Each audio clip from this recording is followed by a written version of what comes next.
안녕하십니까. 백종현입니다. 오늘은 칸트 순수 이성 비판을 직접 읽으실 분들을 향해서 이 순수 비판을 어떻게 읽는 것이 좋은가 하는 이야기를 제 관점에서 한번 해보겠습니다. 순수 이성 비판을 읽으려 하는 분은 다 여러 가지 각자의 계기가 있을 것이고 목적이나 의도가 있을 겁니다. 어떤 분은 철학 고전 중에서 순수 이성 비판이 유명하니까, 또 어떤 분은 칸트라는 철학자의 사상을 알고 싶은데 순수 이성 비판이 그의 대표 저작으로 알려져 있으니까, 또 어떤 분은 마침 이수 교과목에서 이 순수 이성 비판이 여러 차례 언급이 되기 때문에, 또 어떤 분은 논문을 쓰기 위해서 순수 이성 비판을 보게도 될 겁니다. 그리고 당연히 무슨 일이나 그렇지만 고전도 어떤 계기나 목적에 따라서 읽는 방식이 다를 거로 봅니다. 그리고 순수 이성 비판을 읽는다고 해도 그걸 칸트의 원서로 읽는 경우도 있을 거고, 그거를 한국어 번역서로 읽는 경우도 있을 것이고, 또는 영어 번역서 또는 다른 여타의 번역서로 읽는 경우도 있을 겁니다. 저는 여기서 일단 한국어를 모국어로 하는 사람이 한국어 번역서로 칸트를 읽는, 그걸 이제 기준에 놓고, 또 그냥 철학 고전 중에서 그래도 순수 이성 비판이 비교적 널리 알려져 있고, 또 철학사상, 특히 서양 철학사상 전반을 이해하는데 중요한 어떤 초석이 될 만한 고전이기 때문에 그냥 읽어보려고 하는 분, 그런 분을 염두에 두고 말씀을 드려볼까 합니다. 저도 사실 대학 1학년 때 여름방학에 맨 처음에 원서를 산 책이 이 순수 이성 비판이었습니다. 50년 전에 충무로에 소피아라는 서점이 있었는데, 거기서 대뜸 가서 이 학술원판 제3권을 사서 또 한국어 번역서를 동시에 구입을 해서 방학 내내 대역으로 독일어도 읽을 겸 또 칸트의 글을 읽을 겸 해서 이거를 처음으로 한번 읽어봤습니다. 그때 기억이 새롭습니다. 이 순수 이성 비판은 사람마다 달리 평가하는 분도 있겠지만, 제가 볼 때는 철학 사상 최고의 책이다라고 해도 지나친 말이 아닙니다. 이 칸트가 1724년부터 1804년까지 살았는데, 칸트가 세상 떠난 지 한 90년쯤 지나서 독일의 이제 칸트 연구가들이 지금 우리한테 이제 베를린 학술원판으로 알려져 있는 아카데미 하우스가베, 이게 1900년에 첫 권이 나왔는데, 이 기획을 하면서 하나의 그룹을 이루었는데, 그때 그 사람들이 이미 100년 전에 이 칸트의 저술들을 모아서 새롭게 전집을 편찬하려고 했던 그 의도, 어떤 취지가 뭐였냐면, 그때 나온 그 유명한 말이 칸트는 철학사 중앙에 있는 저수지다. 칸트 이전의 모든 사상의 줄기들이 칸트에 모여 있고, 칸트 위의 모든 사상은 칸트로 흘러나왔다. 이런 이제 그 의미를 부여하면서 그의 전집을 편찬했습니다.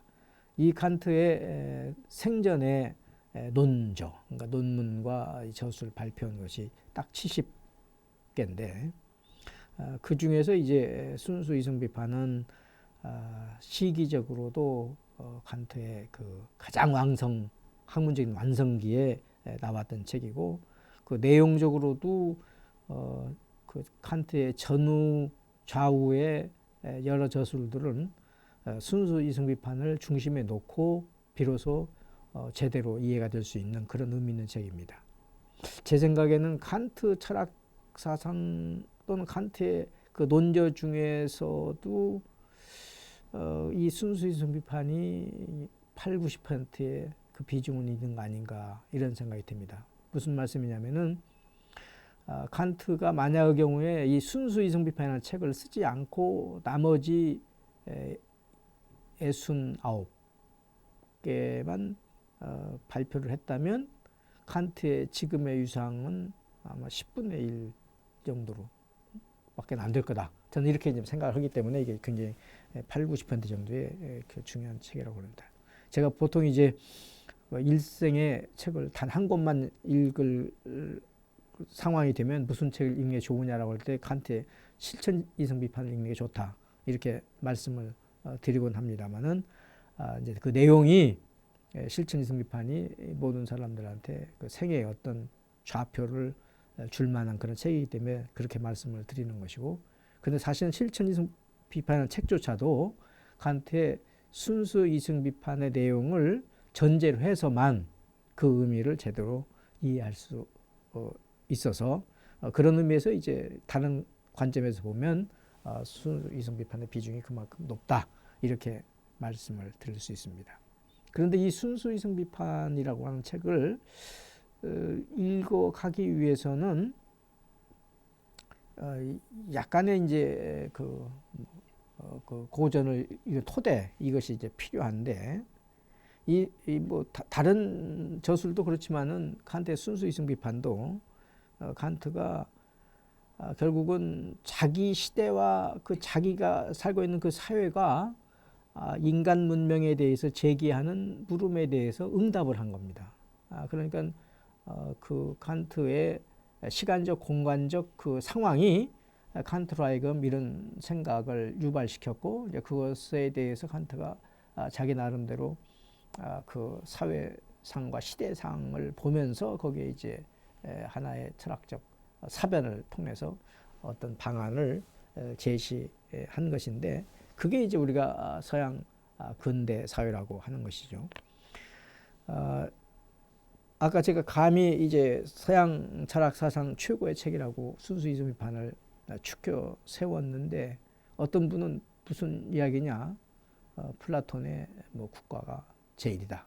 또는 뭐 알세스의 형이상학이 제일이다 하는 분도 있을 테고 무슨 소리냐? 토마스 아퀴나스 신학제전이 왜 그거에 못하냐? 뭐 이렇게 말하는 분도 있을 것이고 또 어떤 분은 데카르트의 성찰이 왜 거기서 다른 거에 비해서 못하냐? 뭐 이렇게 이의를 제기하는 분도 충분히 있을 걸로 생각을 합니다. 근데 제가 이제 이렇게 말씀을 드린 이유는 오늘날 이제 한국 문화, 아까 이제 제가 이 책을 그 한국어 번역서로 순수 이성 비판을 읽는 사람을 염두에 두고 말씀을 드린다고 그랬으니까 그거는 이제 한국 이 사회 문화의 지평 위에서 이 서양 고전을 바라볼 때 드리는 말씀입니다.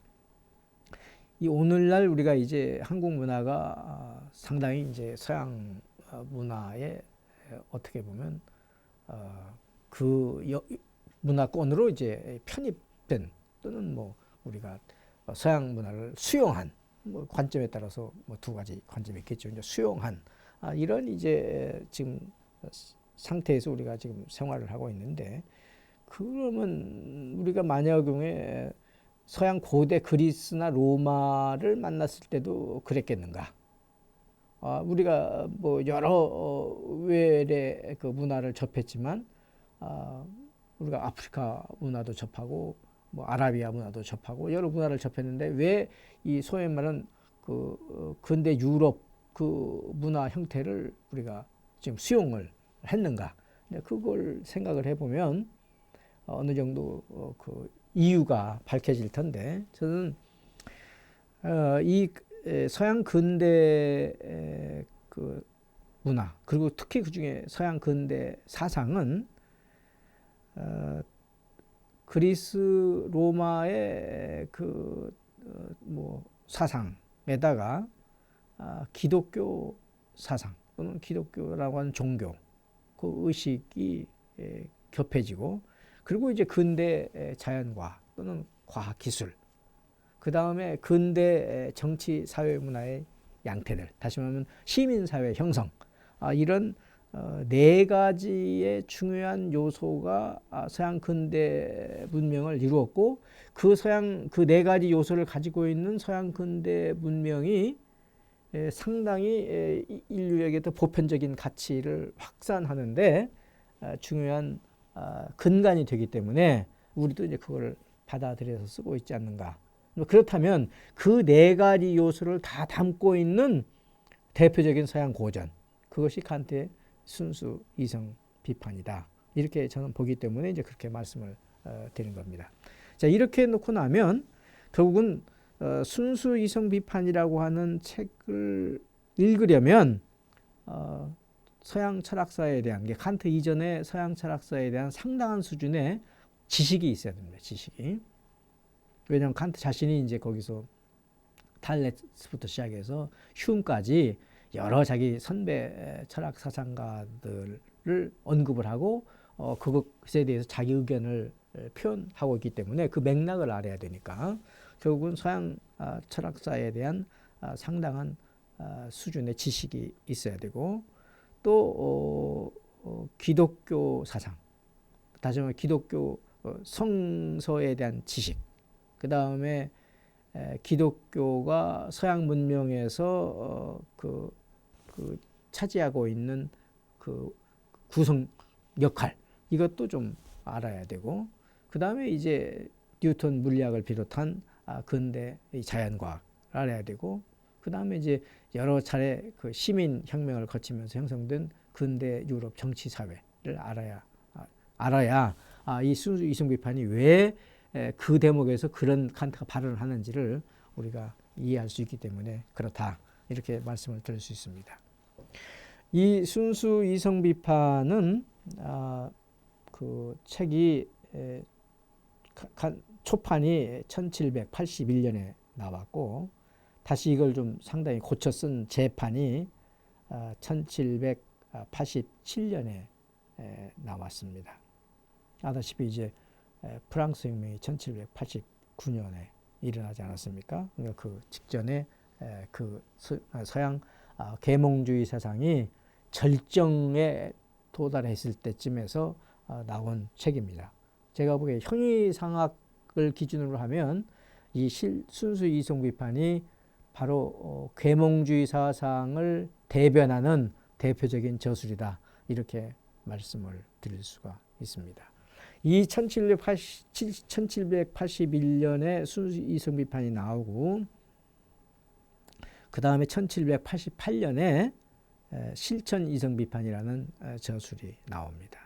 그리고 이제 1790년에 판단력 비판이라는 책이 나오는데, 그러니까 1781년부터 1790년까지 이 10년 사이에 소위 말해 칸트의 이제 그 3비판서라고 하는 것이 다 나온다, 이렇게 말할 수가 있는데, 제가 보기에 이제 순수 이성 비판부터 실천 이성 비판까지 대략 그 8년, 이 시기가 칸트 철학의 절정기다 또는 완숙기다, 저는 이렇게 보고, 그것이 문화 형태로 보면 일종의 고전주의 시대, 고전주의 사상을 대표하는 철학 저술이라고 보고, 그 다음에 2년 후에 이제 판단력 비판이 나오는데, 이 판단력 비판부터는 저는 칸트의 노년기의 어떤 저술이다. 물론 이제 그리고 칸트가 1804년에 세상을 떠났으니까 그 뒤에도 한 12, 13년 더 활동을 했습니다.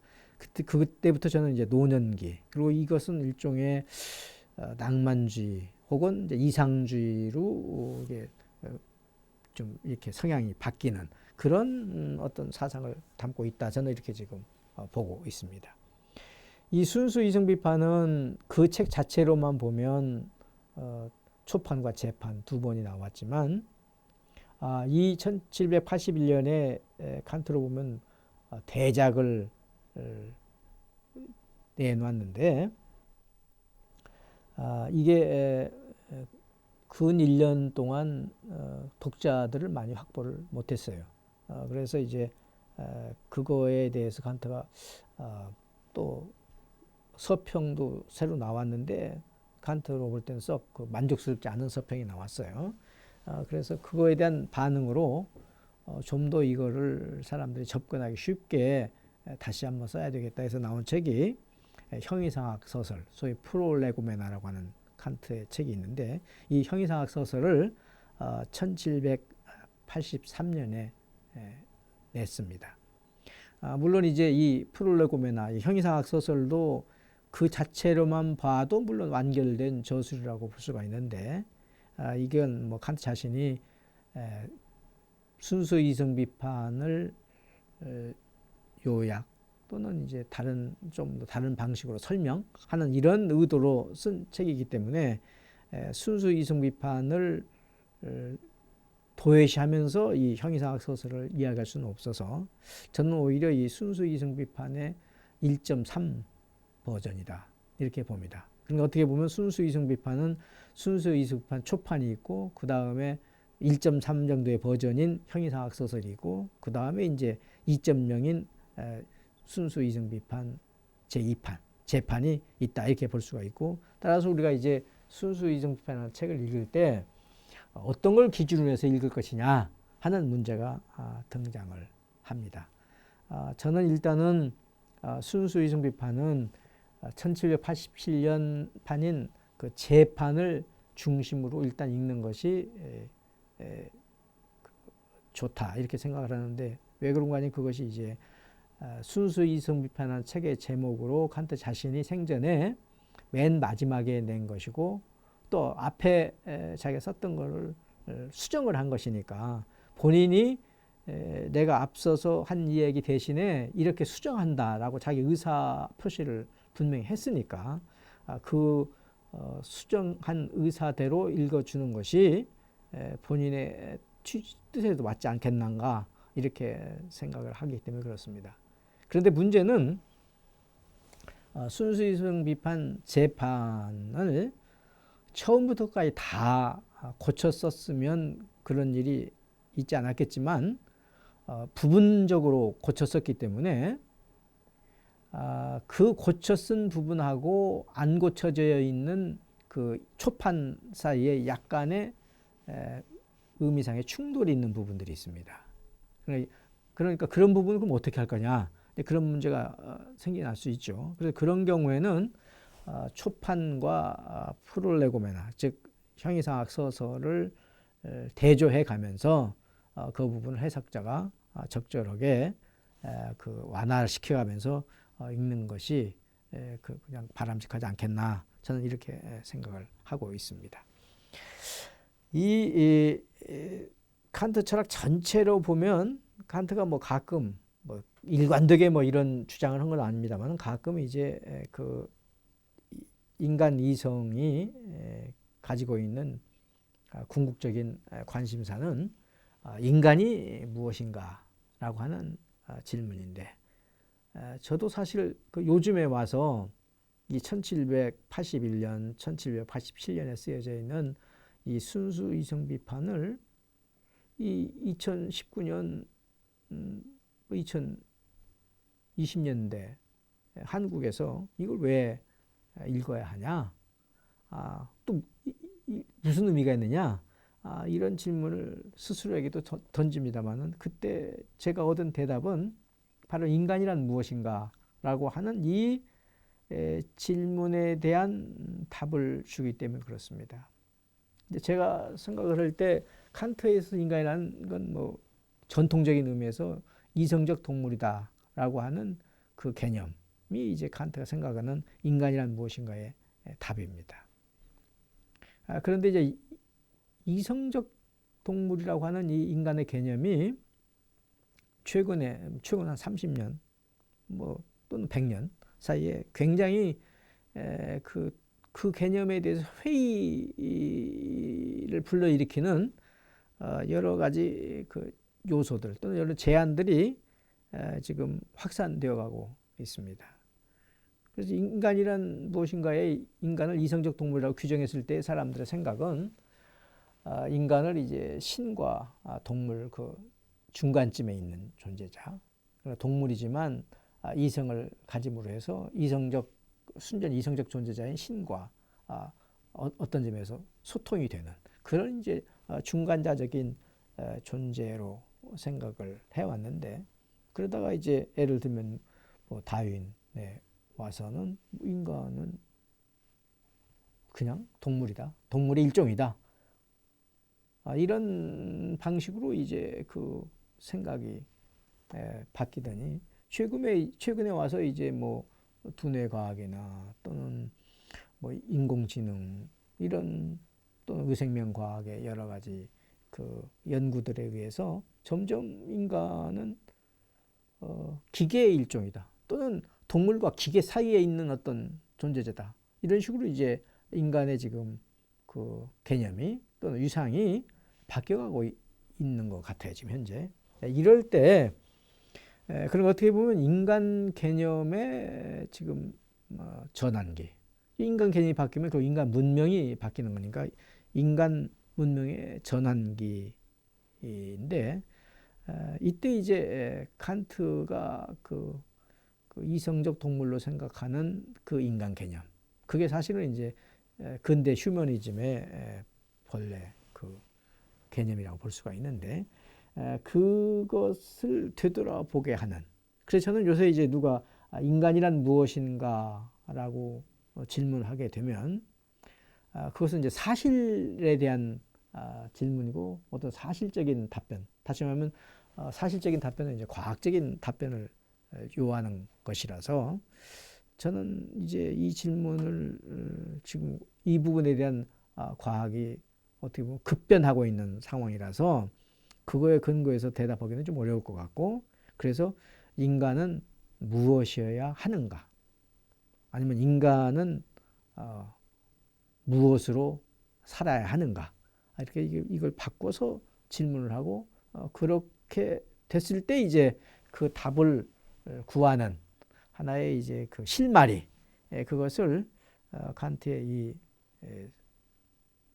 순수이성 비판, 또는 더 확산하면 칸트의 삼비판서에서 얻을 수 있지 않을까, 이렇게 생각을 하고 이 책을 읽습니다. 그런데 이 칸트는 이제 자기 이 이성적인 존재로서 인간이 그 무엇인가 하는 것을 좀 더 구체적으로 알기 위해서는 세 가지 그 질문이 필요하다 해서 나는 무엇을 알 수 있는가, 나는 무엇을 행해야만 하는가, 나는 무엇을 희망해도 좋은가, 이런 이제 세 가지 질문이 선행되어야 된다, 이렇게 말한 바가 있습니다. 그리고 나는 무엇을 알 수 있는가 하는 이 질문을 추궁해낸 그 과정을 칸트는 형이상학이라고 생각을 했고, 나는 무엇을 행해야만 하는가라고 하는 그 질문을 던지고 답변하는 과정을 도덕학이라고 보았고, 나는 무엇을 희망해도 좋은가라고 하는 이 질문을 던지고 답변하는 과정을 종교론으로 생각을 했습니다. 오늘날 흔히 이제 나는 무엇을 알 수 있는가라고 하는 그 질문으로부터 시작이 돼서 결국은 인간의 그 인식 가능 원리, 이걸 탐구하는 것을 인식론이라고 부르는데, 그 인식론이라는 말 자체는 이제 칸트 후대에 생겨난 말이고, 칸트는 이것을 자기는 형이상학 또는 존재론을 지금 추궁하고 있다라고 생각을 했습니다. 다시 말하면 칸트에게 있어서 이 나는 무엇을 알 수 있는가 하는 것은 결국은 아까 이성적인 동물, 즉 감성을 가지고 있는 이성적인 동물로서 인간이 알 수 있는 것은 무엇인가. 그러니까 인간으로서는 어디까지 알 수 있고 어디까지는 더 이상 그 지식이 미치지 못하는가. 이 질문인데 결국은 형이상학은 감성적인 세계 밖의 것에 대한 지식 체계니까. 그런데 이제 우리가 이제 순수 인문을 통해서 알게 되는 것은 감성 세계를 벗어난 영역에 대해서는 인간은 어떤 지식도 가질 수 없으니까, 결국은 이제 그 고전적인 의미로 보면 칸트에서는 이론적인 의미에서의 형이상학은 가능하지 않다, 이런 답변을 이 순수 이성비판의 책이 이제 제공을 하는 건데, 그러나 그 탐구 과정은 결국 이제 형이상학이 학문으로서 할 수 있느냐 없느냐 이 문제를 다루고 있기 때문에 결국은 이제 이 문제를 다루는 것이 형이상학의 범위다. 이렇게 이제 칸트는 생각을 했다고 보겠습니다. 이런 이제 그 의미를 갖고 있는 이 순수 이성 비판의 그 체제를 보면 순수 이성 비판은 그 A판을 기준으로 해서 878면이고 B판을 기준으로 하면은 928면이나 되는 사실은 굉장히 방대한 저술입니다. 근데 이 저술이 칸트는 왜 썼냐 이 저술을? 아마 칸트가 쓴 다음에 여러 사람들이 그런 질문을 또 하고 그랬겠죠. 그래서 이제 그 초판 A판에는 없던 그 구조를 그 B판에 써 넣는데 그게 뭐냐면 이제 베이컨의 대혁신이라고 하는 그 책의 머릿말을 하나의 경구로 인용을 하고 있어요. 그게 이제 저는 칸트가 이 순수 이성 비판을 쓴 의도를 그 베이컨의 말을 빌려서 표현해주고 있다고 보는데 거기에 요점은 두 가지입니다. 하나는 사람들이 진실을 밝히는 도정에서 부딪히는 끝없는 착오를 종결짓고 그것에 합당한 한계를 제시하는 것. 그러니까 이제 흔히 말하는데 칸트 본인도 이제 그렇게 자탄하고 있지만 수학이나 자연과학은 날로달로 그 지식이 확장되어 가는데 철학적인 소위 말하는 철학적인 알미라고 하는 것은 쳇바퀴를 돌고 있다. 그러니까 바뀌고 의견 차이만 있지 거기에 결국은 이것이 진리다 또는 이것이 정답이다 할 수 있는 게 계속 제시가 되고 있지 않다. 뭐 이렇게들 말하는데 그래서 이제 끝없이 그냥 자꾸만 반복되고 있다. 이걸 종결짓는 것. 그러면 소위 말해서 철학에서 이것이 알미다, 이것이 지식이다, 이것이 지혜라고 한 것에 한계를 지어주는 것. 이것을 이제 그 칸트가 이 순수 이성 비판을 통해서 해 보이겠다 하는 의도가 하나 있는 것이고 이제 그렇게 함으로 해서 인류의 복지와 존엄을 위한 토대를 마련하는 것이 이제 자기가 이 책을 쓴 하나의 의도다. 좀 이렇게 보고 있습니다. 인류의 복지와 존엄을 위한 토대라는 건 결국 인간의 존엄성의 근거를 그동안에는 이제 기독교 체제 또는 교회를 근거로 하여서 인간의 존엄성이 이제 논의가 됐는데 그것을 이제 칸트는 상당히 비판적인 방식으로 들여다보면서 새로운 그 토대 그것은 이제 좀 더 말씀을 드리면 결국 인간의 그 자율성을 이제 파헤쳐서 그거 위에 인간의 존엄성을 세우려고 하는 그런 이제 어떤 의도에서 이 순수 이성 비판을 지었다. 이렇게 볼 수가 있고 따라서 우리가 이제 이 순수 이성 비판 책을 읽을 때는 그런 의도들이 이런 대목에서 어떻게 반영되고 있는가 하는 것을 뭐 살펴보면서 읽는 것도 하나의 좋은 방식이라고 말할 수가 있겠습니다. 이 순수 이성 비판은 크게 보면은 초월적 요소론과 초월적 방법론으로 이렇게 두 개로 나눠져 있는데 이 책을 칸트가 쓸 때는 그 전까지 있었던 일종의 논리학 책의 형태를 그대로 빌려왔다. 이렇게 볼 수가 있습니다. 다만 이제 그 논리학책과 다른 것은 논리학은 지성의 사고 규칙과 원리만 다루니까 거기 감성에 관한 이론이 없잖아요.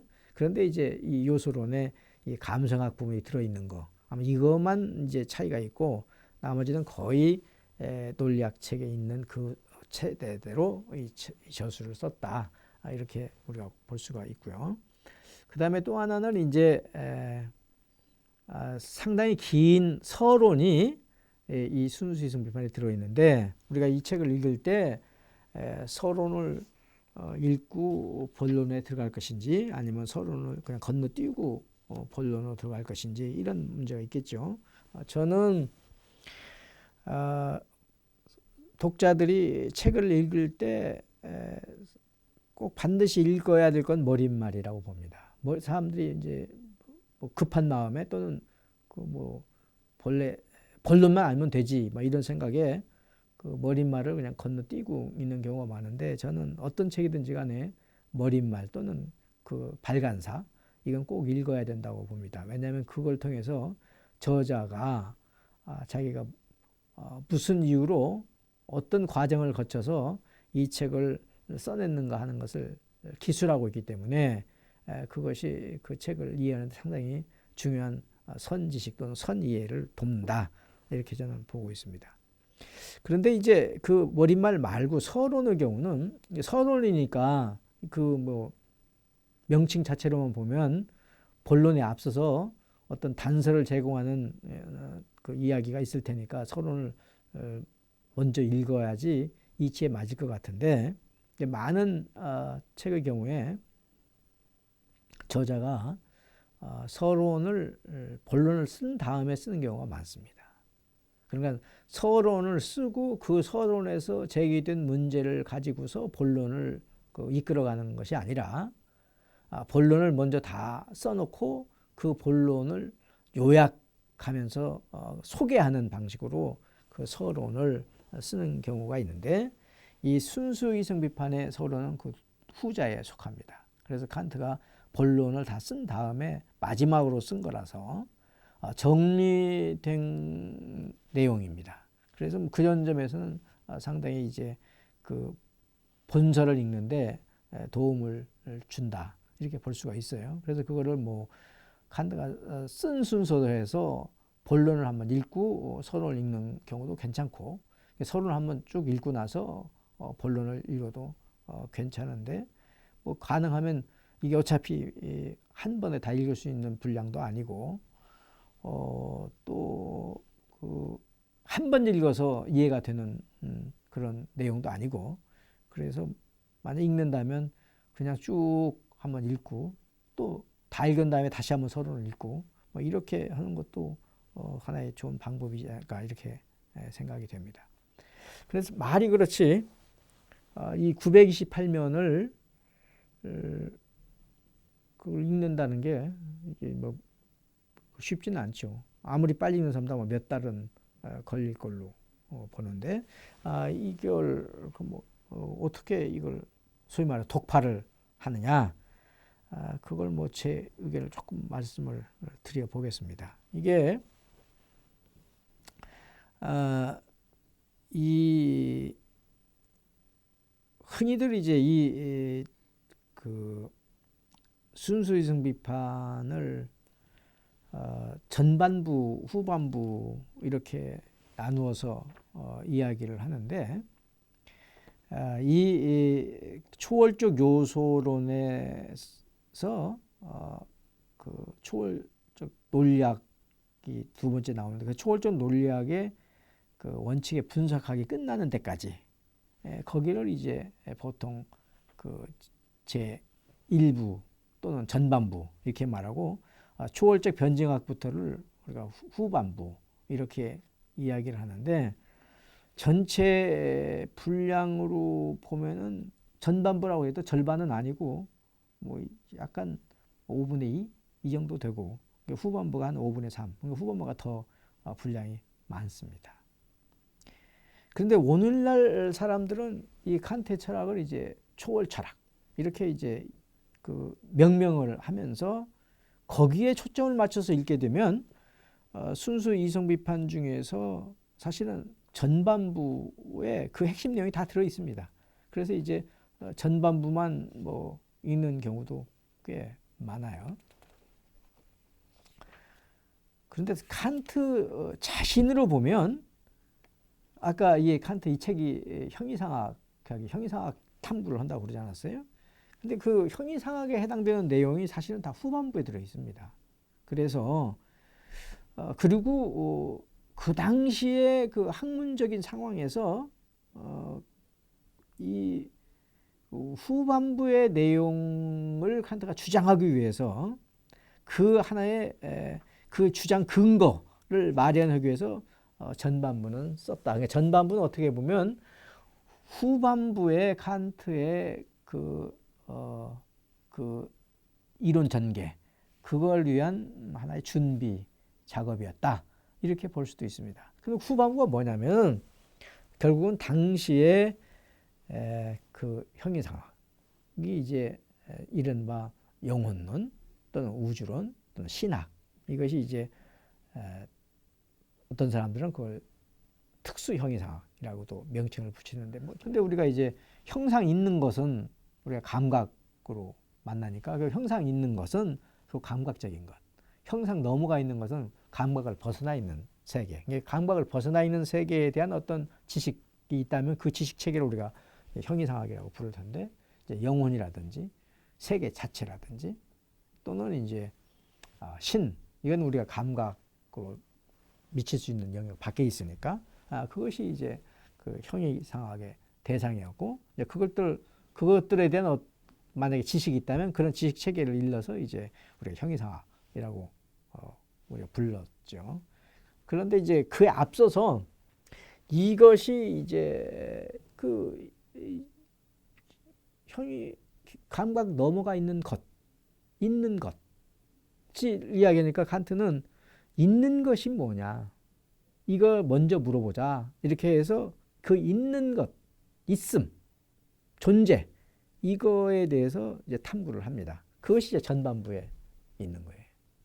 우리가 이제 존재자의 존재를 탐구하는 학문을 존재론이라고 부르기도 하는데, 그래서 바로 이제 그 전반부는 칸트의 존재론에 해당됩니다. 그리고 이 존재론은 존재하는 모든 것의 존재의 의미를 밝히는 거기 때문에 그냥 일반 형이상학이라고도 불러요. 그래서 결국 칸트의 이 순수 이성 비판의 전반부는 일반 형이상학 또는 존재론에 해당되는 부분이고, 이제 후반부는 그 감각 넘어가 있는 것이라고 우리가 보통 생각하는 것들 중에서 세 가지 종류의 감각 넘어가 있는 것, 다시 말해 영혼, 우주 자체 또는 세계 자체 또는 신, 이런 것들을 다룬다고 해서 특수 형이상학이라고 부릅니다. 그래서 이 순수 이성 비판은 전반부는 칸트의 존재론, 그 다음에 후반부는 그 존재론을 바탕으로 한 종전의 특수 형이상학에 대한 칸트의 비판, 이렇게 볼 수가 있겠습니다. 그래서 저는 뭐 그냥 그 칸트의 의도는 그 당시에 이제 그 형이상학이라고 하는 명칭으로 이제 그 유포되어 있던 그 학문 체계에 대한 비판하는 것을 의도했기 때문에 그 당시로 보면 그게 상당히 중요했고, 또 그것 때문에 이제 많은 그 논란 속에 칸트가 들어갔던 것이라고 볼 수가 있겠죠. 그러나 이제 오늘날은 뭐 그런 고전적인 특수형이상학의 그 학문적인 성격은 지금 상당히 그 지지를 못 받고 있기 때문에 굳이 뭐 그걸 다시 공격할 뭐 필요를 느끼지 않죠, 사람들이. 그러다 보니까 자연히 이제 이 순수 이성파의 전반부, 소위 말하면 존재론에 해당되는 그 부분을 또 이제 칸트가 초월 철학이라고 이름을 붙였는데, 그 부분에 이제 사람들이 관심이 생기니까 거기에 이제 많은 사람들이 초점을 맞춰서 읽고 있습니다. 그래서 이제 뭐 그런 전체 계율을 보면서 조금 한번 들여다보겠습니다. 이 뭐 초월이라고 하는 트란젠덴탈이라고 하는 말이 이제 뭐 칸트도 여러 가지 뜻, 이 말이 뭐 칸트가 지어낸 말이 아니고 처음 쓴 말이 아니라서 통상 이제 초월제라는 것은 감각 세계를 넘어가 있는 이런 뜻으로 쓰였죠. 칸트도 많은 경우에 그렇게 씁니다. 자신도 그렇게 써요. 근데 거기에 이제 칸트가 자기 철학을 초월 철학이라고 부르면서, 근데 그 뭐 초월 철학이 자기 철학만 초월 철학이 아니라 그 전에 스콜라 철학은 옛사람들의 초월 철학 이게 또 부릅니다. 그러니까 이제 초월 철학이 여러 종류가 있는 거죠. 그런데 이제 자기 초월 철학, 자신의 철학을 초월 철학 붙일 때 그때 초월이라고 하는 말은 단지 우리 감각 세계를 넘어가 있는 정도의 뜻이 아니라, 그러니까 다시 말하면 이제 감각 이전에 있으면서 오히려 감각적인 것을 가능하게 하는, 감각적인 지식을 가능하게 하는, 감각적인 지식을 경험이라고 하는데 경험을 가능하게 하는, 그러니까 경험에 선행하면서 경험을 가능하게 하는 이런 의미로 씁니다. 그러니까 결국 그런 의미의 이제 초월이라고 하는 말은 종전에 쓰던 의미와 달리 칸트가 새롭게 초월이라고 하는 말의 의미를 붙인 거죠. 여기서 이제 우리가 좀 중요시 여길 건 그거를 이제 설명한 것이 칸트의 이제 코페르니쿠스적 전환인데, 이제 우리가 대상을 인식을 할 때 지금까지 이제 소위 말해서 그걸 이제 소박 실제론이라고도 부르고, 또는 이제 칸트 관점에서는 그게 이제 초월적 실제론이라고도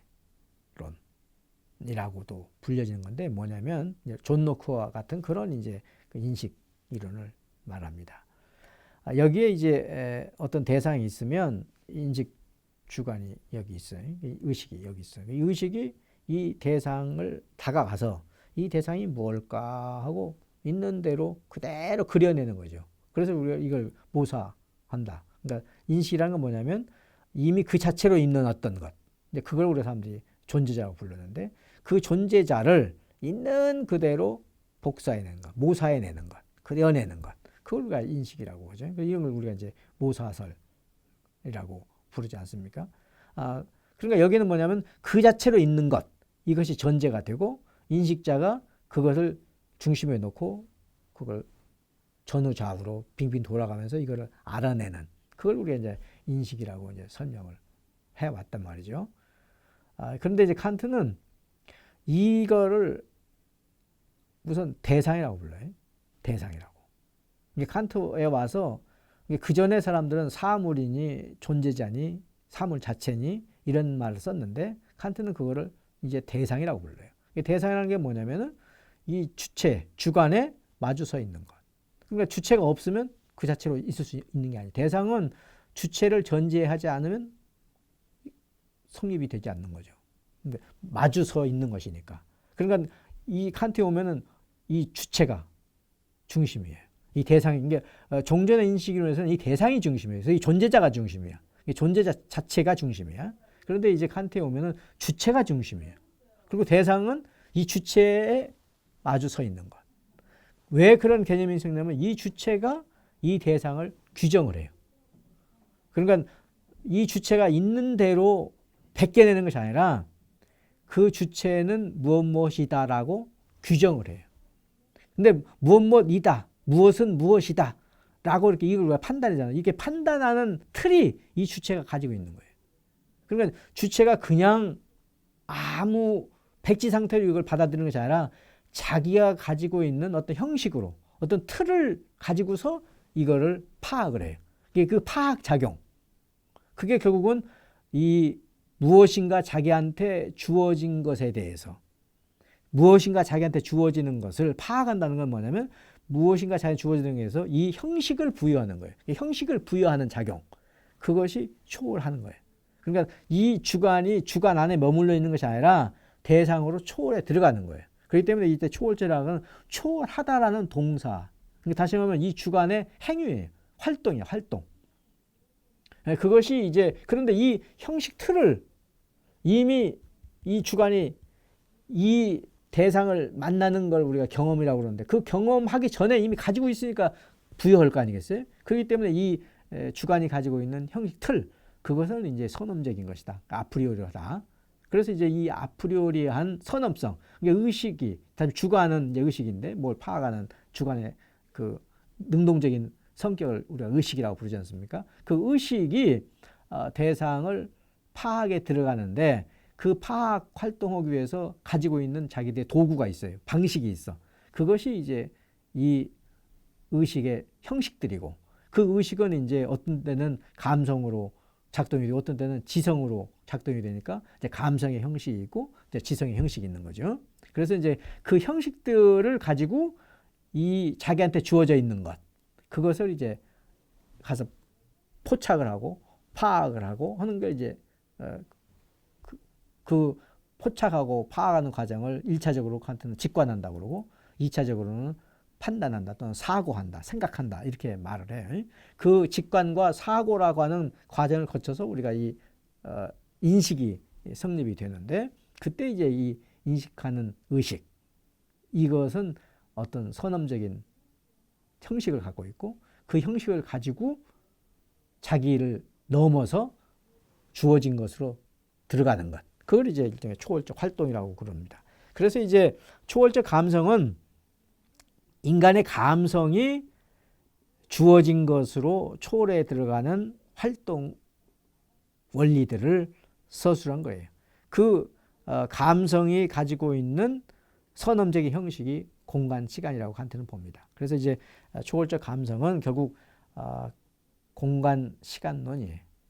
이 부분이 이제 종전에 칸트 이전에 공간, 시간론은 알다시피 이제 데카르트의 공간, 시간론이 있고 그 다음에 이제 라이프니츠의 공간, 시간론이 있고 뉴턴의 공간, 시간론이 있는데 그 세 가지 이론에 대한 칸트의 논박 그리고 그거 논박을 통해서 자기의 공간, 시간 개념을 드러내주고 있어요.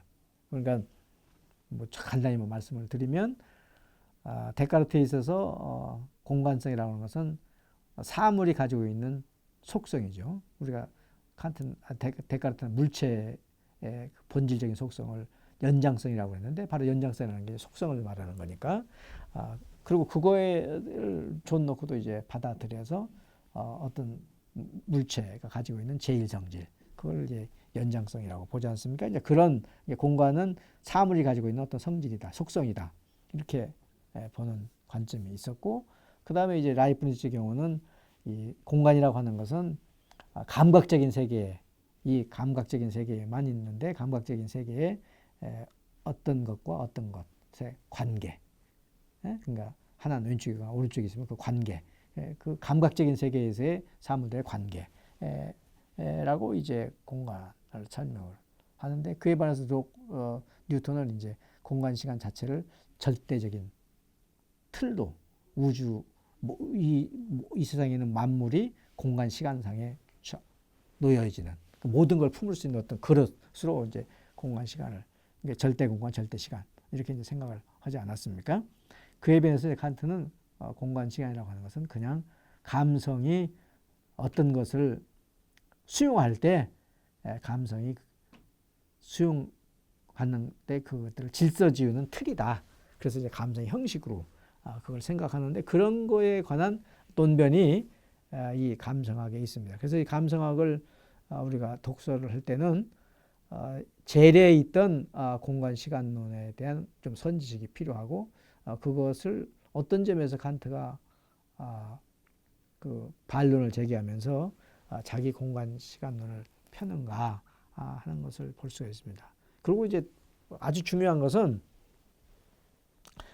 이 공간 시간을 이 앞에 이렇게 놓은 부분이 뭐냐면 결국은 나중에 이제 지성에 가서 그 지성의 개념을 이제 또 분석을 하는데 이게 논리학에 가면 지성의 개념들을 분석을 하는데 논리라고 하는 것이 사고 아닌가 사고의 규칙을 분석을 하는데 그 사고를 이끌어가는 것이 이제 범주란 말이죠. 근데 그 범주에 칸트는 이제 범주를 또 크게 보면 양질, 관계, 양태 이 네 가지로 보고 또 그 각각의 이제 세 가지씩 있어서 칸트가 범주가 좀 12개라고 보잖아요. 그런데 이 범주라는 말은 뭐 이것도 칸트가 지어낸 말이 아니고 이제 아리스토텔레스부터 쓰던 말인데 그 아리스토텔레스에서 이 범주라고 하는 것이 존재자의 틀이었단 말이죠. 그리고 그 존재자의 틀에 이 공간, 시간, 부상이 다 함께 들어 있었어요. 그런데 칸트는 그걸 분리를 해요. 그래서 이제 공간 시간은 감성의 형식이고 양질 관계 양태는 사고의 형식이다. 단 지성의 형식이다. 그래서 감성과 지성을 분리를 해요. 그런데 이제 재미있는 것은 그 전까지 칸트 이전에도 그냥 존재자 있다 있음이란 말이 아주 많이 쓰였죠. 모든 뭐 철학은 진리가 뭐냐? 있는 것을 있다고 말하고 없는 것을 없다고 말하면 진리다. 이렇게 뭐 규정할 정도로 있음이나 있다라는 말이 널리 쓰였는데 뭐 데카르트 경우도 세상에 있는 것은 크게 보면 두 종류가 있다. 그러니까 연장적인 존재가 있고 생각하는 존재가 있다. 그래서 이제 레스 코기탄스, 레스 엑시텐자 이렇게 그때 레스가 엔스다 해서 존재자다 이렇게도 말했잖아요. 그런데 존재가 무슨 뜻이냐? 존재의 기준이 무엇이냐에 대한 그 부분이 어떻게 보면 생략됐다. 당연히 그냥 존재라는 말은 다 아는 거다. 또는 어떤 경우는 존재는 에퀴보크다. 애매모호하다. 그 말 뜻이 이렇게도 쓰이고 저렇게 쓰인다.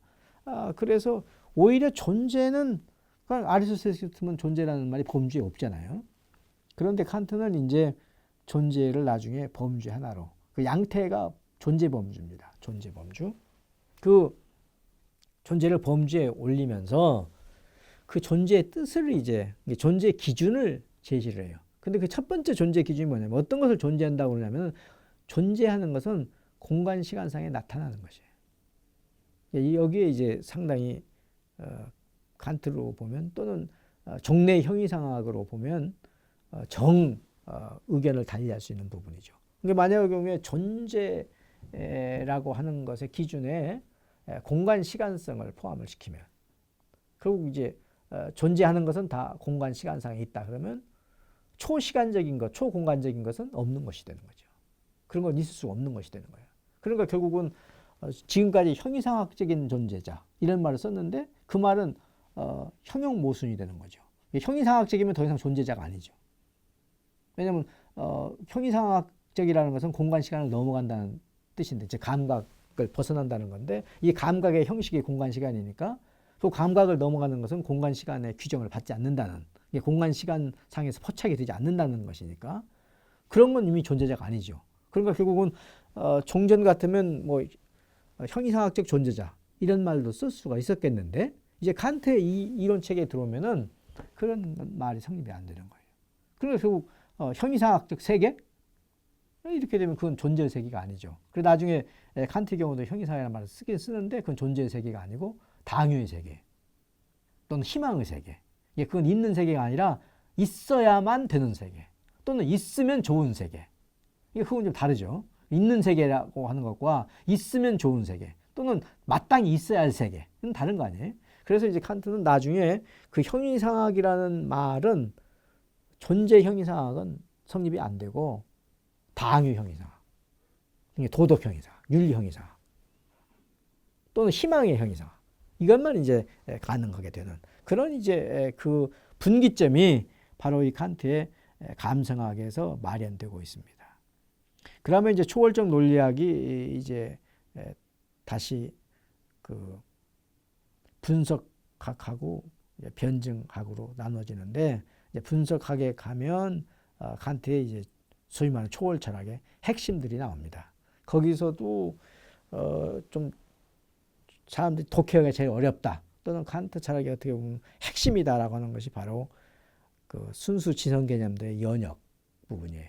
다시 말하면 이제 범주들이 순전히 인간 사고의 형식인데 이것이 어떻게 대상 규정의 원리가 될 수 있는가.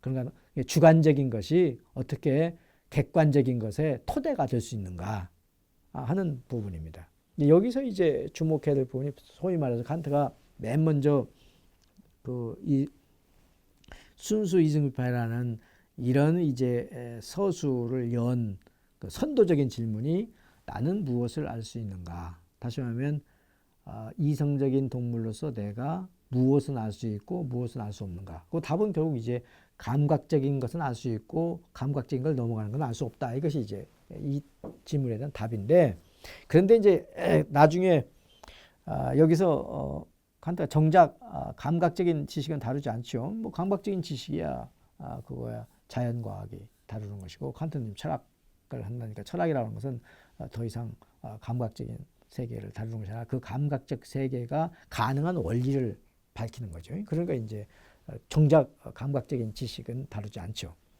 그런데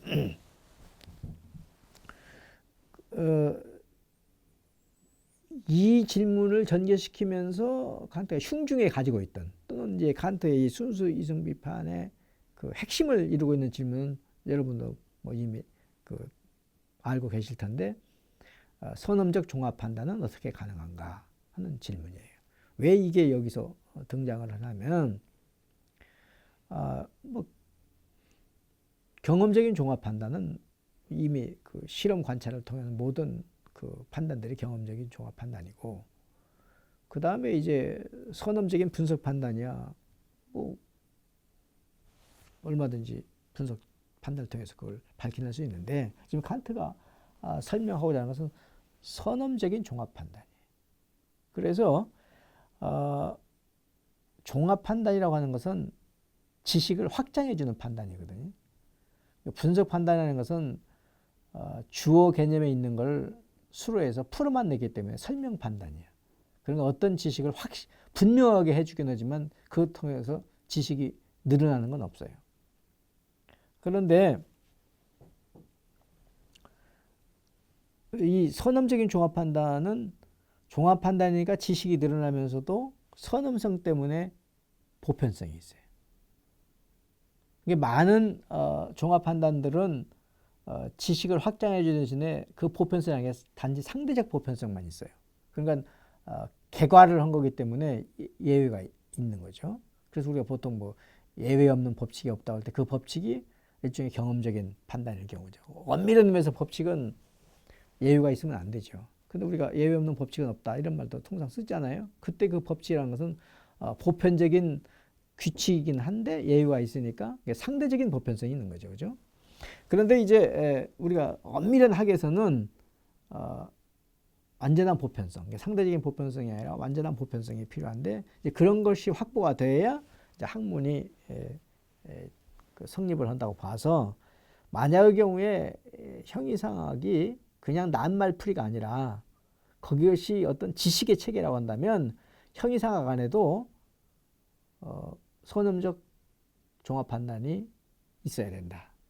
이렇게 생각을 하고, 이제 그런 것이 가능 수학 같은 건 있다. 이제 칸트 이렇게 생각하는 거죠. 또는 순수 자연과학에도 있다. 물리학에도 있다. 그래서 이제 그런 학문들은 선험적 종합 판단을 포함하기 때문에 지식이 증가해 가면서도 확실하다. 이렇게 보고, 그런 걸 볼 때 만약에 형이상학도 그것이 지식을 확장시켜가는 엄밀한 의미에서의 학문이라고 한다면 당연히 선험적 종합 판단이 포함되어야 된다 하면서, 이제 그 선험적 종합 판단을 그 가능성을 분석하면서 선험적 종합 판단 이러이러한 조건을 갖출 때만 선험적 종합 판단이 가능하다. 이걸 밝혀가는데, 그때 이제 그것을 잘 드러내고 있는 부분이 바로 이제 이 연역을 거쳐서 소위 말하는 그 칸트의 그 원칙론. 그러니까 그 범주들이 시간이라고 하는 그 표상을 바탕에 매개로 해서 우리한테 감각적으로 주어지는 것, 그걸 이제 대상이 되는데, 그 대상을 파악하는 원리로 작동하는 그걸 이제 칸트가 순수 지성의 종합적 원칙이라고 부르거든요. 이 원칙론에서 이제 소위 말하는 선험적 종합 판단이 어떻게 가능한가 하는 것을 대답을 해요. 그러니까 이 초월적 논리학 중에서 제1부 초월적 분석학, 그 중에서 이제 그 한 부분이 연역에 관한 것이고 한 부분이 그 원칙에 관한 거예요. 이 부분이 상당히 중요합니다. 그래서 그것은 아마 많은 시간을 들여서 낱낱이 읽어봐야 되지 않을까. 물론 뭐 그 앞에 뭐 도식에 관한 것도 좀 있고, 그 다음에 이제 그 범주가 어떻게 도출되는가 하는 그런 과정도 있고, 그래서 뭐 그런 것도 좀 볼 수도 있겠지만, 저는 이제 이 초월 분석학 중에서는 연역론하고 이 원칙론이 상당히 중요하다 이렇게 보고 있습니다. 그 다음에 이제 그 초월적 변증학에 가면 이 칸트가 이거를 그 가상의 논리학이라고도 부르는데, 이제 앞에 그 원칙론을 통해서 선험적 종합 판단이 어떻게 가능한가 하는 것을 밝혀내고, 이제 그걸 통해서 우리 이제 소위 말하는 우리가 의미 있는 지식들을 그 지식들의 원리, 이제 그것이 이제 밝혀졌으니까 그 의미 있는 지식들을 간단 진리라고 부른다고요. 그러니까 이렇게 진리가 어떻게 우리한테 그 파악이 되는가? 이 참 명제, 참된 명제, 이것들이 어떻게 우리한테 가능한가? 이제 그것을 밝히는 것이 이제 진리의 논리학이라고 한다면, 이제 초월적 변증학은 칸트가 가상의 논리학이라고 한다고. 근데 이때 이 가상이라고 하는 것이 뭐 가상에 여러 가지 의미가 있지만, 이제 그럴듯하게 보임, 게 본래 가상 아닙니까? 그런데 칸트의 경우에 이제 이 초월적 가상은 단지 그럴듯하게 보임이 아니라 그럴듯하게 보여서 우리로 하여금 잘못된 지식을 불러일으키는 것까지도 포함이 돼요. 그러니까 우리가 거짓을 참으로 여기게 만드는 그러니까 그런 어떤 착오의 근거 또는 사추의 근거, 이걸 이제 가상이라고 부르는데, 이제 그런 가상에 의해서 칸트는 종래의 이제 형이상학이 성립이 됐다. 그래서 이제 그 변증적 그 추리, 그걸 이제 오류 추리라고 하는데, 이 오류 추리론에서는 재래의 영혼론을 이제 논박을 하고, 그 다음에 순수 이성의 이율 배반이라고 하는 부분에서 종래의 이제 우주론을 이제 그 논박을 합니다. 근데 여기서도 좀 주목을 해야 될 것은, 이제 이율 배반이 크게 그 네 종류가 있는데, 그것은 이제 범주, 양질, 관계, 양태에 따라서 이제 이율배반이 네 개가 성립이 되는데, 앞에 양과 질의 그 범주로 말미암아서 생겨나는 그 이율배반은 칸트가 이제 그 인간에게 제거할 수가 없는 걸로 이렇게 봐요. 그런데 세 번째, 네 번째, 그러니까 그 인과관계하고 그 다음에 이제 이 필연적 존재, 이거에 관한 이제 이율배반은 경우에 따라서는 두 개가 다 같이 양립할 수 있다. 좀 이런 의견을 내놓고 있거든요. 이 부분이 이제 칸트가 점점 그 존재의 세계 말고 다른 어떤 이상의 세계나 또는 희망의 세계나 윤리 세계로 넘어가는 그 전기를 여기서 마련하고 있어요. 그래서 자연 세계에서는 기계적인 인과관계를 칸트가 주장을 하는데, 그런데 이제 우리가 윤리 도덕이라는 것이 성립하려면 자유가 있어야 되니까, 윤리 도덕은 당위니까, 당위라는 건 마땅히 해야 되는 건데, 마땅히 하는 것은 자연스럽게 하는 게 아니죠. 더욱 자연스러움을 파기할 때만 마땅한 게 나오는 거죠. 나는 지금 굉장히 배가 고파서 내가 밥을 먹고 싶은데, 내가 그 나보다 더 배고픈 사람을 보면 내 배고픔을 참는 거, 그건 자연스러운 게 아니고 마땅히 내가 해야 될 어떤 도리라고 하는 이념이 그 나의 자연스러운 행위를 오히려 제압하고 제어하는 거란 말이죠. 그걸 칸트가 자유의 힘이라고 그래요. 그런 자유라고 하는 것이 현실에 있다. 그러니까 그 물리 세계에서는 있을 수 없는데 어떤 당위 세계에서는 그 자유라는 게 있다. 이렇게 이제 칸트가 본단 말이죠. 그러니까 결국 인간은 두 세계에 산다.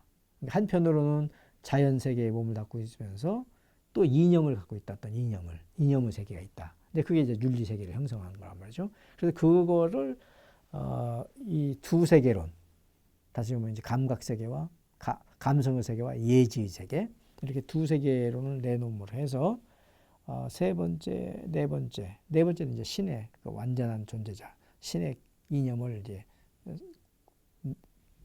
그 성립을 시키는데, 그래서 이 세 번째, 네 번째 이율배반은 특별히 그 관점에서 한번 유심히 봐야 됩니다. 만약에 여기서 나중에 칸트는 심지어 이제 자유를 구출해냈다 이런 말가 있으니까 그 자유가 구출되지 않으면 그 다음에 나오는 칸트의 이제 비판 이론, 다시 말하면 실천 이성 비판은 쓸 자리가 없는 거죠. 그래서 이것이 이제 실천 이성 비판으로 그 이행해 가는 중요한 교두보가 여기서 마련됐다. 이렇게 말할 수가 있습니다. 그 다음에 이제 세 번째 가서 순수 이성의 이상 그래가지고 이제 그때 이상이 이제 신의 이념 같은 건데 그 신의 이념을 다루면서 종래의 신의 현존을 그 신의 존재를 증명한다고 나섰던 대표적인 학설들을 하나하나 논파를 하죠. 존재론적인 증명, 우주론적인 증명, 그 다음에 이제 물리신학적인 증명, 또는 이걸 물리신학적 증명을 목적론적 증명이라고 하는데 이 증명을 하나하나 논파를 합니다. 근데 이게 뭐 논파를 한다는 것은 어디까지 칸트가 그 앞에 자기 초월 철학이라고 하는 체계를 세우고 거기서 이제 존재라는 개념을 자기 나름대로 수립을 했는데 그 존재 개념을 우리가 받아들이게 되면 이 논파가 성립이 되는 거죠. 근데 뭐 그 존재 개념 자체에 나는 이의가 있다 누가 그러고 존재는 그런 것이 아니다 이렇게 나오면 이 칸트의 논변들이 꼭 유지되는 건 아니니까 이것도 이제 칸트의 논변대로 하면 이렇다는 것이고 그것도 다른 각도에서 또 한번 생각을 해보면서 읽으면 좀 재미도 있지 않을까 이렇게 생각이 됩니다. 그래서 결국 나중에 이렇게 재래에 신이 존재한다라는 증명은 다 무의미한 것으로 돼서 칸트에 오면 결국 신은 도덕신학적인 의미에서 신만 남게 되는 거죠. 그래서 이제 신이 있는 것이 아니라 신은 있어야 하는 것 이렇게 되는 거죠. 저는 이제 이런 부분들이 상당히 의미가 있다고 봐요.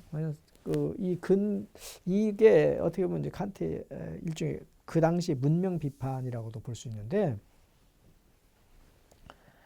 이 근대 자연과학이 등장을 하면서 사람들은 이제 지식이라고 하는 것을 있는 것에 대한 인간의 이제 그 알매 체계, 그걸 이제 또 과학이라고 불러요.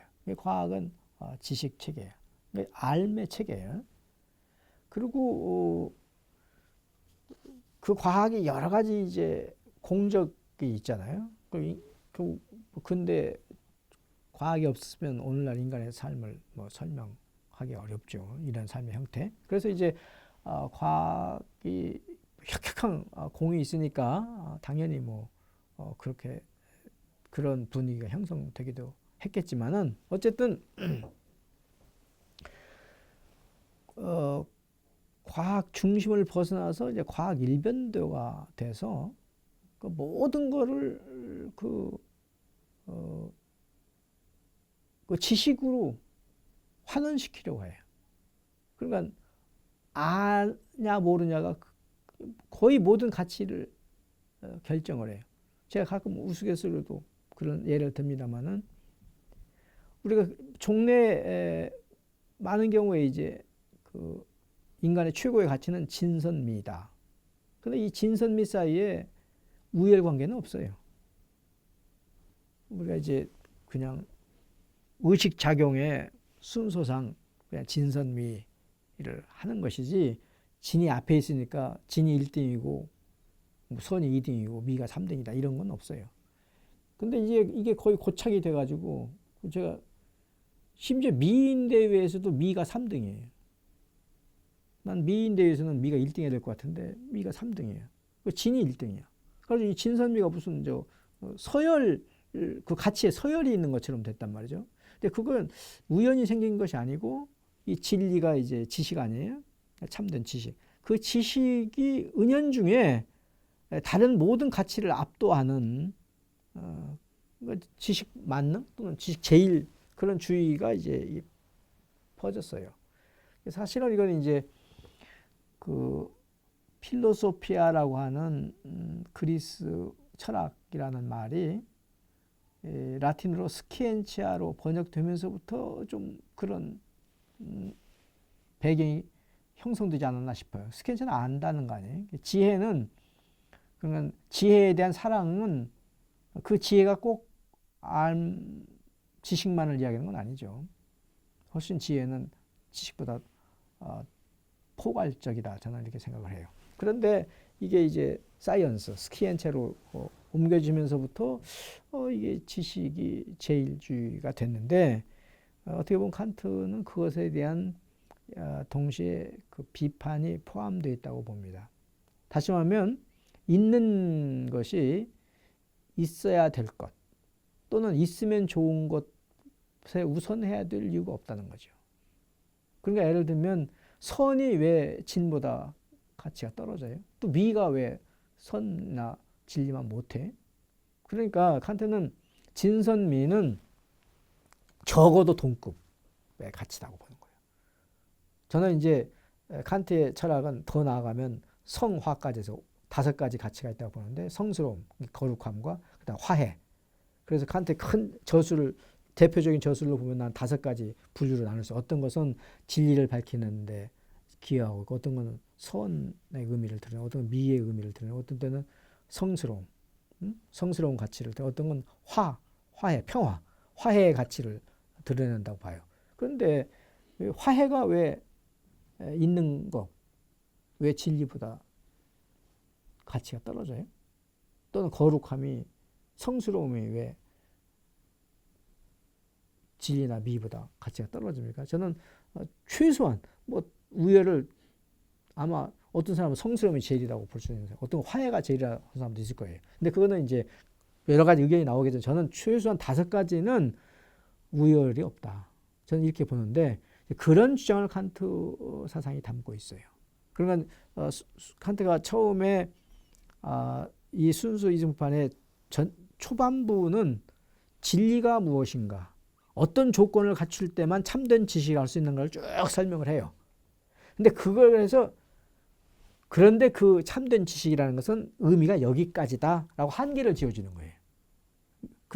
그래서 그를 넘어가면 어떤 부분은 선의 영역이고 어떤 부분은 미의 영역이고 어떤 부분은 거룩함의 영역이다. 이렇게 바뀌는 거죠. 그래서 인간의 의식 활동이 여러 가지가 있고 그 활동에 상응하는 가치들이 있고 그 가치들은 다 인간 전체를 형성하는. 인간에게는 인간이 만약에 오로지 지식만 있다고 그러면은 정말 인공지능과 다를 게 없을지도 모르겠어요. 그래서 이제 지적인 능력이 제일 뛰어난 것이 만약에 인간을 대표한다. 그러면 지적인 능력이 제일 뛰어난 자, 그 자가 가장 탁월한 인간이 될 거 아니에요? 근데 저는 그렇게 안 본다 이거죠. 그리고 칸트도 그렇게 안 보는 거예요. 그러니까 만약에 선량함이 없다면, 또 미적 미감이 없다면, 또는 거룩함이 없다면, 또는 화해하는 그런 역량이 없다면, 그건 아까 인간이란 무엇인가 할 때 좋은 인간이 아니죠. 훌륭한 인간이 아니야. 그래서 이제 결국 칸트가 인간이란 무엇인가 이 물음을 던졌을 때 인간은 좀 알아야 되고 선량하게 행해야 되고 그 다음에 희망을 가져야 되고 거룩해야 되고 이웃과 화해해야 되고 그것이 인간이라고 보는 거죠. 그래서 이제 이 순수 이입한 후반부에 가면 그런 가능성들을 열어놓고 있습니다. 그러니까 초반부 전체적으로 보면 지식 체계의 가능 근거를 밝히고 있지만 후반부로 가면 이후에 칸트의 다른 저술들에서 논의하게 될 그런 이제 여백들을 이제 남겨놓고 있어서 뒤로 가면서 이제 그런 것도 좀 눈여겨 보시고 그러면 이 순수이승파를 토대로 해서 칸트의 다른 저술을 독서하는데 바로 이어지지 않을까 생각이 듭니다. 마지막으로 이제 방법론이 짧게 있는데 이 부분도 뭐 사실은 상당히 중요한 내용이 많이 담고 있습니다. 그 안에 이제 그 방법은 크게 보면 네 가지가 있는데 이성의 훈육이 있고 이성의 규준이 있고 그 순수이성의 건축술적인 성격, 그다음에 순수이성의 역사 이걸 담고 있는데 이것도 보면 이제 여기 이제 그 철학의 방법론 이건 그 여러 뭐 이야기를 좀 할 수도 있겠지만 여기 좀 간단하게 좀 한번 살펴보면 이제 철학 연구에서 교조적인 방법은 안 된다. 그러니까 이제 교리라고 하는 것은 더 이상 증명할 수 없는 어떤 원리를 일단 채택을 해서 거기서부터 나머지 거를 끌어가는 거 아니에요. 그래서 저는 뭐 종교에서 당연히 교조나 교리가 있죠. 왜냐하면 인간의 지식이 모든 걸 다 아는 게 아니니까. 그렇다 해서 뭐 모르니까 행위를 안 할 수는 없는 거 아니에요. 누구는 알 때까지 행함을 멈춘다 그러면 아마 우리가 영원히 행할 수 없는 게 많을 거예요. 그런 경우에 어떤 거는 증명 없이도 인간의 이성으로서는 받아들일 수밖에 없는 어떤 이치가 있을 거예요. 이제 그런 이치를 하나의 교적으로 삼을 수가 있죠. 그런데 뭐 종교에서는 당연히 종교는 그래서 교리를 갖잖아요. 그런데 철학 연구는 그렇게 하면 안 된다는 거죠. 그건 그냥 유보해야죠. 그래서 그 다음에 철학 연구는 또 반대로 회의만 해서도 안 된다. 그러니까 이제 반대 교조주의 반대가 회의주의 아니에요. 모든 걸 다 의심해. 의심해도 역시 한 발짝도 뗄 수가 없죠. 모든 게 의심 속에 들어가니까. 그러니까 회의만 해도 안 된다. 또 과학처럼 과설적인 방법을 써서도 안 된다. 그래서 칸트가 내놓은 것이 비판적인 방법이 있다. 해서 이제 그 자기의 비판적 방법을 좀 설명하고 있는 부분이 있고, 그 순수 이성의 기준에 가면 여기서 이제 중요한 게 바로 그 최고선의 개념을 내놓고 있는데, 이 최고선의 개념은 나중에 최고선의 개념은 사실 어떻게 보면 이제 이게 칸트가 약간 자기가 쓰기 어려운 개념을 쓴 부분이에요. 왜냐하면 칸트의 도덕론에 가면 그 선의 가치하고 행복이 다른 거란 말이죠. 선은 마땅히 해야 될 것이고 행복은 감성적인 욕구가 충족되는 거 아니에요. 감성적인 욕구가 충족이 될 때 이제 우리가 행복감을 느낀다. 칸트도 생각을 해요. 그런데 그래서 우리가 이제 선과 행복이 많은 게 충돌을 하죠. 감성적으로는 그렇게 하면 충족이 되는데 그 인간으로서는 좀 해서는 안 되는 일. 이렇게 되면 그게 충돌이 되는 거 아니에요. 그럴 때 칸트의 도덕론은 그 선의 가치를 따라야 된다 하는 것이니까 이제 선과 이제 이 행복이 그 선에 따라서 행동하는 걸 덕이라고 그래. 덕이라는 게 능력 아닙니까? 그러니까 선행하는 힘이 덕이에요. 그래서 이제 이 덕 있는 자가 늘 행복한 건 아니죠. 덕행하다 보면 감성적 욕구 충족을 오히려 제거해야 될 때가 있으니까 그때는 늘 뭐 좀 우스운 말이지만 덕행을 하는 자가 불행할 수가 있죠. 근데 그거는 좋은 상태가 최고 상태가 아니라고 생각을 하죠. 상식적으로. 그래서 최고선은 뭐냐면 그 덕과 행복이 결합이 된 상태, 통일이 된 상태. 이제 그걸 이제 칸트가 최고선이라고 그러고, 결국은 이제 우리가 무엇을 희망해도 좋은가 하는 것은 결국 최고선을 희망해야 되는 거예요. 최고선을 바라볼 수 있으니까 내가 덕행을 하면 거기에 상응하는 복도 받을 것이다.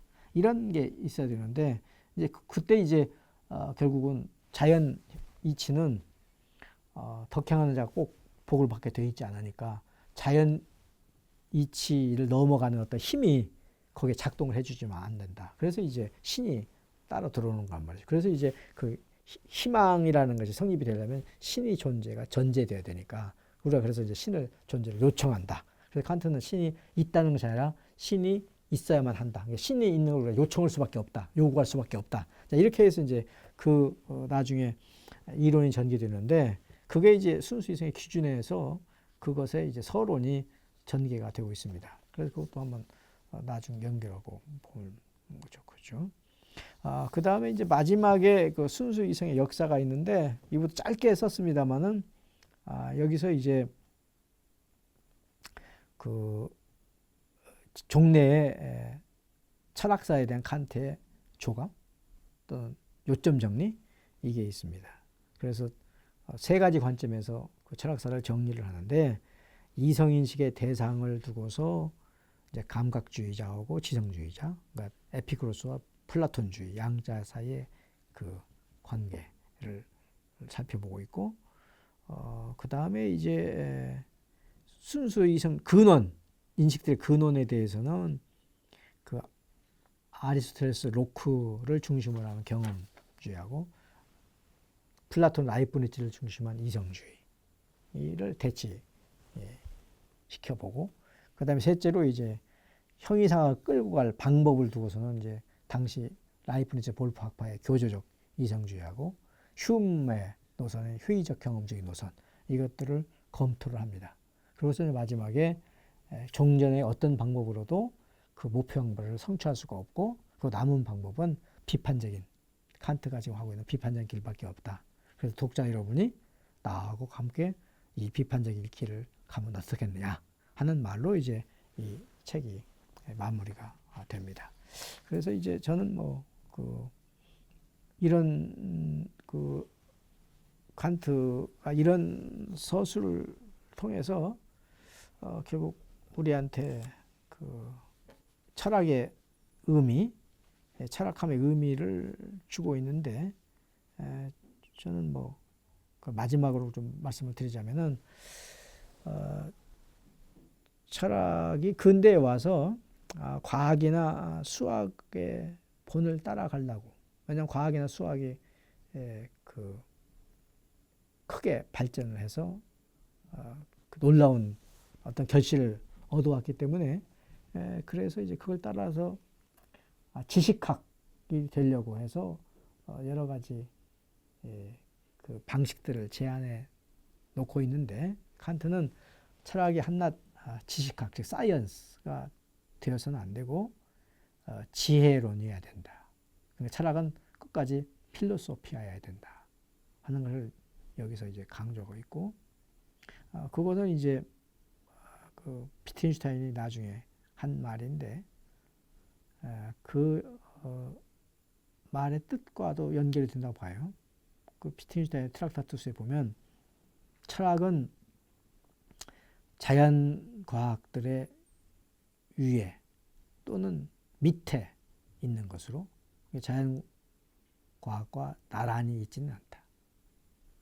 그러니까 자연과학 위에서 자연과학을 조망하거나 자연과학 밑에서 자연과학을 떠받치거나 다시 말하면 그 원리를 제공하거나 하는 것이지 자연과학과 같은 일종의 과학이 아니다.